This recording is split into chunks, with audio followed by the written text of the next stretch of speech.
RTI Live News. Ask for right. Welcome to RTI Live News. Andhra Pradesh రాష్ట్ర మాజీ ముఖ్యమంత్రి YS Jaganmohan Reddy గత ప్రభుత్వంలో ప్రవేశపెట్టిన ఇంటింటికి రేషన్ పథకాన్ని ఇప్పుడు కూటమి ప్రభుత్వం నిర్వీర్యం చేసింది. ఇంటింటికి రేషన్ పథకం నిర్వీర్యం వల్ల ఆంధ్రప్రదేశ్ రాష్ట్రంలో సుమారు 9600 కుటుంబాలు రోడ్డున పడ్డాయి. ఆ కారణంగా ఈ రోజు డాక్టర్ బిఆర్ అంబేద్కర్ కోనసీమ జిల్లా ఎంటీయూ వెహికల్ ఆపరేటర్స్ హెల్పర్స్ అందరూ కలిసి అమలాపురం కలెక్టర్ వద్ద నిరసన కార్యక్రమం చేపట్టారు. ఈ కార్యక్రమానికి మద్దతుగా డాక్టర్ బిఆర్ అంబేద్కర్ కోనసీమ జిల్లా అధ్యక్షులు చిల్లా జగ్గారెడ్డి, అమలాపురం పరిశీలకురాలు జగ్గంపూడి విజయలక్ష్మి, జడ్పీ చైర్మన్ విపత్తి వేణుగోపాలరావు, ఎమ్మెల్సీలు కుడుపూడి సూర్యనారాయణ, బొమ్మి ఇస్రాయల్, పొన్నాడ వెంకట్, సతీష్ కుమార్, గన్నవరపు శ్రీనివాసరావు, పాముల రాజేశ్వరి దేవి, గొల్లపల్లి డేవిడ్ రాజు, మార్గాన గంగాధర్రావు, పితాని బాలకృష్ణ, చెల్లుబోయిన శ్రీను పాల్గొన్నారు. అనంతరం ఎండియూ వెహికల్ ఆపరేటర్స్తో కలిసి అంబేద్కర్ కోనసీమ జిల్లా కలెక్టర్కి వినతి పత్రం అందజేశారు. ఈ కార్యక్రమంలో ప్రజాప్రతినిధులు, ముఖ్య నాయకులు, కార్యకర్తలు పాల్గొన్నారు. అన్ని పార్టీలు ఉన్న వాళ్ళందరూ వారికి సపోర్ట్గా వచ్చాం. ఎక్కడ కూడా పబ్లిక్ ట్రాన్స్పోర్ట్కి ఇబ్బంది లేకుండా రోడ్లు ఆపడం కానీ ధర్నాలు చేయడం కానీ చేయకుండా శాంతియుతంగా వారి యొక్క విషయాన్ని మీ దృష్టిలో మీరు వింటారు కనుక మీకు ఇచ్చి వెళ్ళే విధంగా మొత్తం డీలర్స్ అందరూ వచ్చారు సార్. అంటే మీ దగ్గర నుంచి కూడా గవర్నమెంట్కి పంపించి ఎలా నిర్దాక్షిణ్యంగా ఎలా చేయడం తప్పు, మళ్ళీ దాన్ని పునఃసమీక్షించాలనేటువంటి ఉద్దేశంతో మళ్ళీ వెనక్కి తీసుకోవాలనే ఉద్దేశంతో మేము అందరూ వాళ్ళ సపోర్ట్గా మీకు రిప్రజెంటేషన్ ఇచ్చి వెళ్తున్నాం సార్. అక్కడే రోడ్డు ఆపే కార్యక్రమం చేయొచ్చు, కానీ చేయట్లా, మీకు ఇచ్చిన గౌరవం అది. మేము ఏం చేద్దంటే రోడ్లు ఆపి ఇచ్చేసి పబ్లిక్ ట్రాన్స్పోర్ట్ ఇబ్బంది పెట్టకూడదని మా ఆలోచన. అంచేది ఇప్పటికైనా వీళ్ళ యొక్క న్యాయమైన సమస్యని ప్రభుత్వం దృష్టి తీసుకెళ్లాలి సార్. రైట్, ఇంకా వెళ్ళకుండా మనం మీరు రేషన్ వెనక్కి తీసుకోవాలి.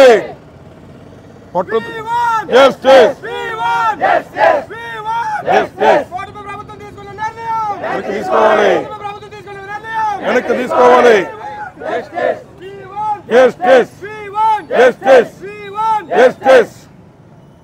నెక్స్ట్ రేషన్ పంపిణీ వ్యవస్థను రేషన్ ప్రభుత్వం పంపిణీ వ్యవస్థను కొనసాగించాలి. రేషన్ పంపిణీ వ్యవస్థను కొనసాగించాలి. రేషన్ పంపిణీ వ్యవస్థను కొనసాగించాలి. ఓటమి ప్రభుత్వం తీసుకున్న నిర్ణయాన్ని రక్షించాలి. ఓటమి ప్రభుత్వం తీసుకున్న నిర్ణయాన్ని రక్షించాలి. ఓటమి ప్రభుత్వం తీసుకున్న నిర్ణయాన్ని వెనక్కి తీసుకోవాలి. ఓటమి ప్రభుత్వం తీసుకున్న నిర్ణయాన్ని వెనక్కి రేషన్ పంపిణీ వ్యవహారాలను కొనసాగించాలి. రేషన్ పంపిణీ వ్యవహారాలను కొనసాగించాలి.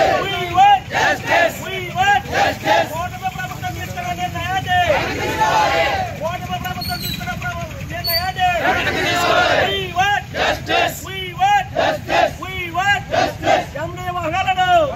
కొట్టొద్దు, మా పట్టు కొట్టొద్దు, మా పట్టు కొట్టొద్దు.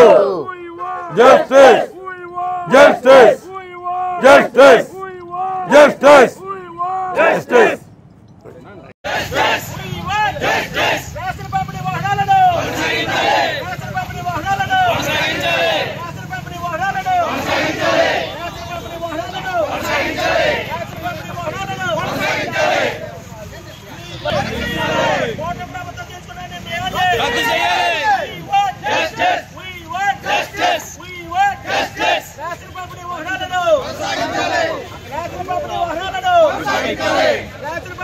సతీష్ ముందు కూర్చో.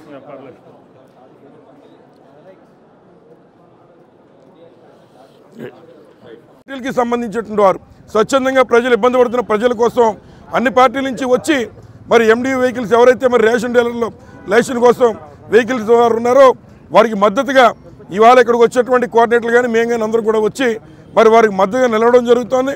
తప్పనిసరిగా రాబోయే కాలంలో మరి వారికి న్యాయం చేసే విధంగా ఈ ప్రభుత్వం చర్యలు తీసుకోవాలని మరి మేమందరం కూడా మా పార్టీ నుంచి వైఎస్ఆర్ కాంగ్రెస్ పార్టీ నుంచి డిమాండ్ చేస్తూ ఉన్నాం. మీకేమైనా దమ్ము శక్తి ఉంటే మరి జగన్మోహన్ రెడ్డి గారి మీద ఉన్న అక్కస్తో ఇవాళ ప్రజలకు అందేటువంటి సర్వీసెస్ని ఈ రోజు చంద్రబాబు నాయుడు గారు పాడు చేస్తూ ఉన్నారు. మొట్టమొదటిగా రేషన్ వ్యవస్థను పాడు చేస్తూ ఉంటే మరి రెండోదిగా ఆరోగ్యశ్రీ వ్యవస్థను కూడా పాడు చేస్తూ ఉన్నారు. ఇవాళ ఏ హాస్పిటల్లో కూడా మరి ప్రజలకు అందే సేవలు ఎక్కడ కూడా అందట్లేదు.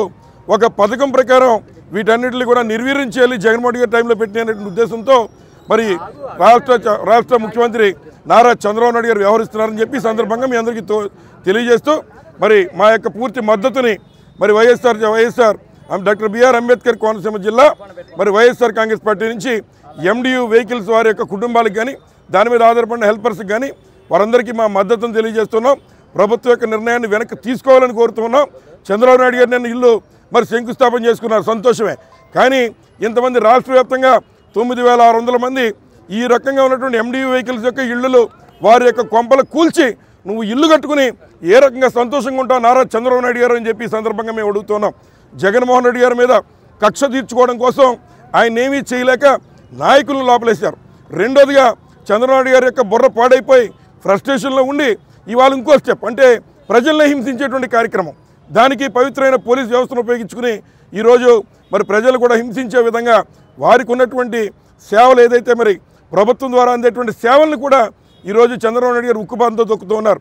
రెండోది ఆయనే చెప్పారు ఏమనంటే ఎండియూ ఆపరేటర్లు అందరూ కూడా ఎలక్షన్లు అయిన తర్వాత వెళ్ళి ఆయన కలిస్తే మీ పట్ల ప్రజలు సంతృప్తిగా ఉన్నారు, 78% మేము చేసిన సర్వేల్లో ఇవాళ ప్రజలు మీకు మద్దతు పలుకుతున్నారు, కాబట్టి మీ సర్వీసెస్ మేము కొనసాగిస్తామని చెప్పి ఇదే నారా చంద్రబాబు నాయుడు గారు ముఖ్యమంత్రి హోదాలో చెప్పి ఈ రోజున మళ్ళీ మీ అందరి వల్ల జగన్మోహన్ రెడ్డి గారికి పేరు వస్తుంది, ఈ వ్యవస్థ జగన్మోహన్ రెడ్డి గారు పెట్టారు కనుక ప్రజలు ఇబ్బంది పడినా పర్లేదు, మరి ఎంతమంది ఇబ్బందులు పడినా మాకు పర్వాలేదు, మేము జగన్మోహన్ రెడ్డి గారి పేరు మీద ఇది ఉంది కనుక మేము ఈ యొక్క సేవను తీసేస్తామని ఈరోజు ఒక రాష్ట్ర ముఖ్యమంత్రిగా మరి మీరు చెబుతున్నారంటే మీ విజ్ఞతగా వదిలిపెడుతూ ఉన్నాం.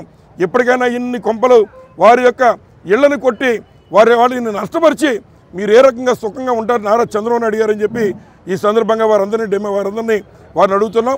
ప్రభుత్వం యొక్క నిర్ణయం వెనక్కి తీసుకోవాలని చెప్పి వైఎస్ఆర్ కాంగ్రెస్ పార్టీ నుంచి డిమాండ్ చేస్తూ ఉన్నాం.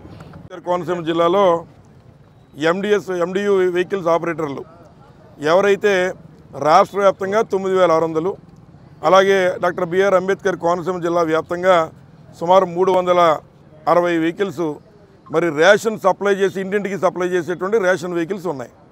మరి మీ అందరికీ కూడా తెలుసు, మరి జగన్మోహన్ రెడ్డి గారు గతంలో ఎన్నికల ముందు మీ ఇంటికే మీ రేషన్, మీ ఇంటికే మీ పెన్షన్ అనేటువంటి ఒక యువకుడు ఇచ్చినటువంటి ఆలోచన తీసుకుని మరి ప్రతి ఒక్క లబ్ధిదారుడికి కూడా వారి ఇంటికే రేషన్ సరుకులు అందించాలని ఒక ఆలోచన చేసి మరి కొన్నటువంటి ఈ ఎండియూ వెహికల్స్ ద్వారా మరి ఉన్నటువంటి ఎస్సీ ఎస్టీ బీసీ మైనార్టీలో ఉన్నటువంటి వారికి కూడా మరి ఒక అవకాశం ఇచ్చేటువంటిది కార్పొరేషన్ ద్వారా వారికి మరి ఈ యొక్క ఆటోలు ఇచ్చి తద్వారా ఈ సరుకుని మరి ప్రతి ఒక్క లబ్ధిదారుడు ఇంటికి చేరుద్దానే ఆలోచనతో ఆవేళ జగన్మోహన్ రెడ్డి గారు ఎన్నికల్లో ఇచ్చిన హామీని నిలబెట్టుకుంటూ ఈ యొక్క మీ ఇంటికే మీ రేషన్, మీ ఇంటికే మీ పెన్షన్ అనే విధంగా ఆయన కార్యక్రమం చేయడం జరిగింది.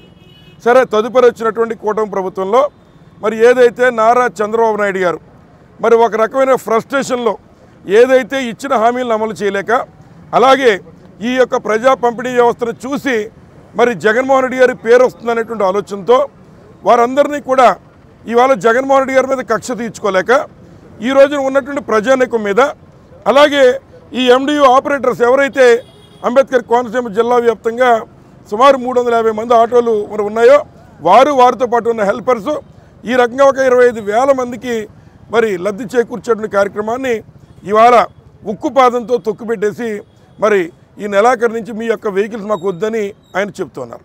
నేను అడుగుతున్నా నారా చంద్రబాబు నాయుడు గారిని, ప్రజల యొక్క రక్షణ చూడడానికి ఇవాళ మీరు ప్రభుత్వంలో ఉన్నారు, ప్రజలకి మంచి పరిపాలన అందించడానికి ఇవాళ మీరు ప్రభుత్వంలో ఉన్నారు. మీ దగ్గరికి వీళ్ళందరూ వస్తే మీ నోటితో మీరే మరి చెప్పారు ఏమని, మేము IVRSL సర్వే చేస్తున్నాం, ఈ సర్వే చేసిన దాంట్లో మీరు 78% మరి చక్కగా పనిచేస్తారని ప్రజల యొక్క అభిప్రాయాలు మాకు వచ్చాయని. మరి 78% ప్రజలు మరి ఎండియూ వెహికల్స్ మరి చక్కగా చేస్తున్నాయనేటువంటి ఆలోచన మీరు వచ్చినప్పుడు ఇవాళ ఎందుకు ఇంత అర్ధాంతరంగా మరి ఉరివేసేటువంటి శిక్ష పడినటువంటి ఉరివేసిన ఖైదీని కూడా ఆఖరి కోరిక అడుగుతారు. కానీ ఇవాళ ఉన్నటువంటి ఎండియూ వెహికల్స్ వారిని కనీసం ఈ ఆలోచన ఏంటి అనేటువంటి మాట కూడా అడగకుండా నిర్దాక్షిణ్యంగా ఇన్ని కుటుంబాలను రోడ్డును పడేసే కార్యక్రమం చేస్తూ ఉన్నారు. నిన్న మొన్న చూసాం, చంద్రబాబు నాయుడు గారు ఇల్లు కట్టుకుంటూ ఉన్నారు, సంతోషమే. కానీ ఇంతమంది కొంపలు కూల్చి మీరు కట్టే ఇంట్లో మీరు సుఖంగా ఎలా పడుకుంటారని అడుగుతున్నాం. ఇంతమందికి ఉపయోగపడేటువంటి రేషన్ సరుకులు ఇంటింటికి వచ్చేటువంటి ఈ రేషన్ని అందివ్వడంలో మీకు వచ్చిన ఇబ్బంది ఏంటని చెప్పి సందర్భంగా అడుగుతున్నాం. ముఖ్యంగా మరి మనందరికీ తెలుసు, ఎస్సీ ఎస్టీ బీసీ వర్గాల వారికి మనం చక్కగా స్కీముల ద్వారా వారిని ప్రోత్సహించే కార్యక్రమాలు చేస్తూ ఉంటాం. అట్లాగే రాష్ట్ర వ్యాప్తంగా ప్రతి ఒక్కరు ఒక ఆటో కొని తద్వారా ఉన్నటువంటి ప్రజలకి సర్వీస్ చేస్తూ ఉంటే ఇవాళ నిర్దాక్షిణ్యంగా ఉన్నటువంటి ఈ ఎండియూ వెహికల్స్ అన్నీ కూడా తీసేయండి అని, లేదా వచ్చే నెల నుంచి మీరు ఏం చేసుకుంటే చేసుకోండి, మీ వెహికల్స్ మాకు వద్దనేటువంటి విధంగా ఒక రాష్ట్ర ముఖ్యమంత్రి నిరంకుశంగా ఇంతమంది కుటుంబాలని పాడు చేయడం అనేటువంటిది పద్ధతి కాదని కోరుతున్నాం. ముఖ్యంగా ఆయన ఇల్లు కట్టుకుంటూ ఉన్నాడు, ఆయన కొంపనీళ్ళు పెట్టుకుని రాష్ట్ర వ్యాప్తంగా ఇంతమంది ఎండియూల యొక్క కొంపలను కూలుస్తావా అని చెప్పి నారా చంద్రబాబు నాయుడు గారిని అడుగుతున్నాం.